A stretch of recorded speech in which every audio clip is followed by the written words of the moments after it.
What a week it was in the prospect world as we had one of the most anticipated big league debuts in a very long time as Paul Skenes made his first career start for the Pirates. And that was just the tip of the iceberg as we have so much to catch up on across every single level. But let's start with the big story. That is Paul Skenes making his MLB debut for the Pittsburgh Pirates on Saturday. And despite the stat line, I thought he was mostly as advertised. He averaged 100 miles per hour on his fastball, running it up to 102. His splinker was particularly nasty, with 11 of the 29 called strikes and whiffs coming on that mid-90s offering. His 84 pitches were the most he's thrown as a pro, but given pitch count limitations, he was not able to work out of a fifth inning jam, which ended up resulting in 2 more earned runs for Skenes as the bullpen walked in the 2 base runners that he had left. Skenes' fastball command was not as good as we've seen it in the past, and assuming that the fastball command comes back to him as he's maybe a little bit less adrenalined up,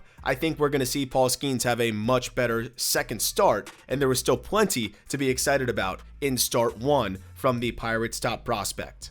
In AAA, Twins prospect David Festa tossed 6 innings for the first time at the level, punching out 10 hitters for the second time in his last 3 outings with 28 strikeouts over that span. Festa's improved command of his fastball this season has been the difference maker, but in this start in particular, Festa's changeup was as good as I've seen it, picking up some really ugly swings and 9 whiffs total. He has a tendency to become very slider reliant and has done that a bit in the past, but he picked up 15 whiffs total between the fastball and the changeup in this one on his way to 22 across the entire arsenal. If the Twins need a starter, Festa could very well be the next man up with the way he's throwing right now and the sheer quality of his stuff. Sticking in the Twins organization, right-hander Zeb Matthews has continued his red-hot start right into his Double-A debut with 6 2/3 strong innings, not allowing an earned run and striking out 9. An 8th-round pick in 2022, Matthews was lauded for his ability to throw strikes,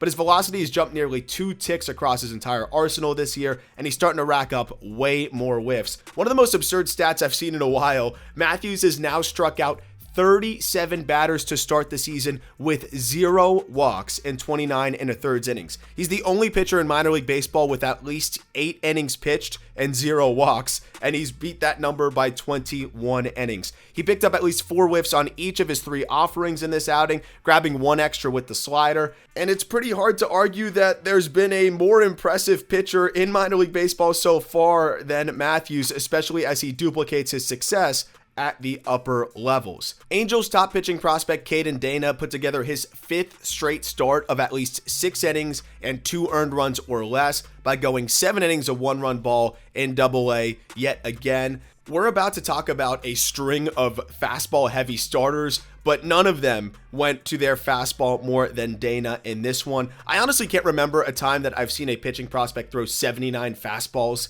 in a single outing, but Dana did just that, spotting both his 4-seamer and his 2-seamer to all 4 quadrants with confidence while also getting chase at the top when he needed it. The fact that Dana can turn over Double-A lineups with ease, exclusively using a 93 to 95 mile an hour fastball, is a testament to the quality of the pitch and his command of it. But for the 20-year-old to translate at the highest level, he'll probably need to see some more consistency with his slider, a pitch that's flashed plus in the past, but has been sporadic for him this year, and he surprisingly abandoned it over the last couple starts with just 12% usage. D-backs pitching prospect Yliber Diaz followed up a career day 2 starts ago with another gem on Wednesday, striking out 10 over 6 innings with just 1 earned run. He's now punched out 22 over his last 2 starts, overpowering hitters with his fastball that he'll run up to 98 miles per hour and averaging 96. 58 of his 86 pitches thrown were fastballs, so another very fastball heavy pitcher here. And while some more variance would be nice, it's hard to argue against 12 whiffs on the heater. He added 6 more swings and misses on his mid-80s slider and a couple more on his curveball, but there's definitely some reliever risk with the 6-foot Diaz. That said, he continues to chip away at that narrative with starts like this one. Staying on the trend of electrifying arms with reliever risk, Rangers pitching prospect Emiliano Teodo continues to make his case to stick as a starter with his first career 6-inning appearance where he struck out 9 and allowed just 1 earned run. A flamethrower who sat triple digits out of the bullpen when I saw him in the Arizona Fall League, Teodo is still averaging more than 98 miles per hour with his fastball while handling his starter's workload. Though he's a high velocity fastball guy, it's more of a ground ball pitch where he can get a lot of heavy sink and arm side run and has had more success locating it down and buzzing up just when he needs to. His wipeout pitch is his 70 grade slider, which is just disgusting in the upper 80s, and of his 15 whiffs on the day, his 11 were via the slider, a pitch that opponents are just 2 for 34 against so far this year with a 31% swinging strike rate. Arguably the Rays' best pitching prospect, Yaniel Correa, put together his best start of the season at High A, not allowing an earned run across 5 innings while striking out 9.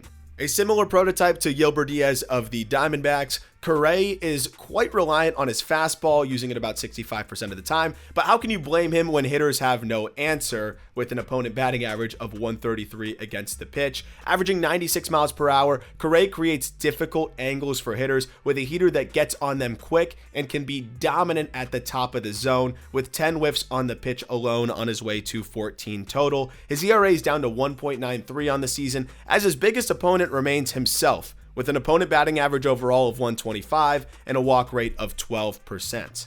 On to the hitters. Nationals top prospect James Wood continues to make his call-up case, hitting 5 home runs on the week with 9 hits, 4 walks, and just 2 strikeouts. Wood has now hit safely in 9 straight and in 18 of his last 19 games with an OPS just under 1100 in that span.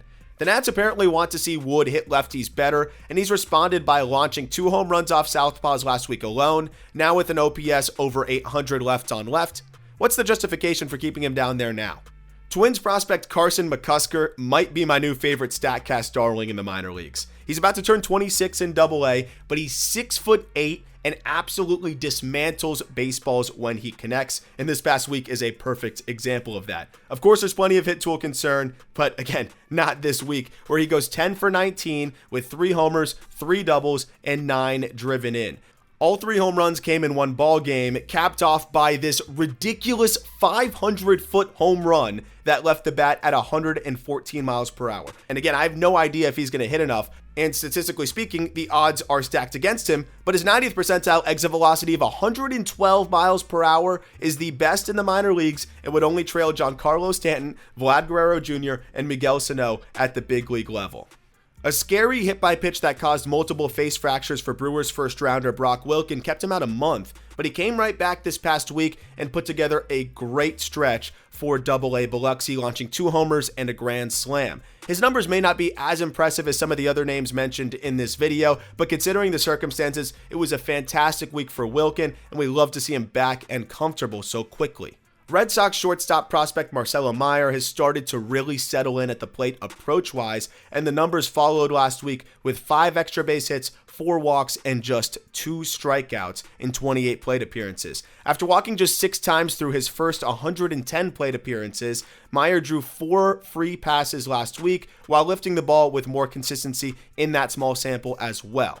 At High A, X-Man is heating up. The Rays' first base prospect, Xavier Isaac, went crazy this week, including a 4-for-4 performance with 2 homers and 2 doubles. He compiled 9 hits on the week with 5 walks and just 3 strikeouts. Both home run swings were impressive in the multi-home run game, but the second was the hardest hit homer of his professional career, leaving the bat at 114 miles per hour and traveling 471 feet. What makes Isaac so impressive is the damage that he can do on his B swings, like this one-handed stroke left on left that produced 106 miles per hour with ease. If you need a reminder on how early it is in the season still, Isaac entered the week with an OPS of 641 and left it with an OPS of 845. Twins third base prospect Rubble Cespedes did not enter the year with much prospect intrigue and is 23 years old at High A.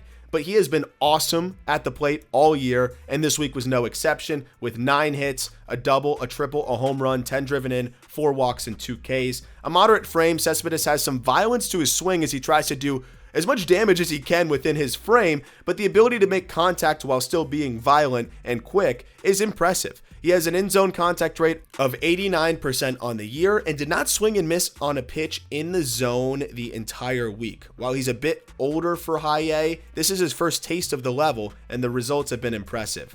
Phillies first rounder Aiden Miller continues to be a familiar face in these videos, crushing the low A competition yet again last week. In 4 games, went 7 for 16, 2 doubles, 2 homers, drove in 7. He's reached base 10 times in his last 4 games, with those 2 homers of course, and continues to look like an exciting blend of both hit and power. A promotion to high A shouldn't be too far away. Some quick headlines. Guardians top prospect Chase Delauder received some good news when doctors ruled out surgery for his foot fracture, the same foot he had surgery on to repair a fracture in January of last year. We have yet to see Giants prospects Walker Martin and Rainer Arias appear this season, but we got an update from Giants farm director Kyle Haynes, who said that Martin is dealing with a hamstring issue, while Arias sprained his left wrist on a diving play, the same wrist that wiped out his last season. Seems like the team is mostly being cautious with both players, and we should see them at the complex relatively soon. As for the call-up schedule, we're following up last week's interview with Kobe Mayo of the Orioles with a conversation with Tigers top prospect Jackson Jobe, who's going to give us an update on his recovery from the hammy tweak, his experience in the Arizona Fall League, his big league spring training, and what was clicking for him when he was lights out in that stretch prior to his injury. Be sure to subscribe to our Call Up YouTube channel so you don't miss that conversation with Jobe later this week.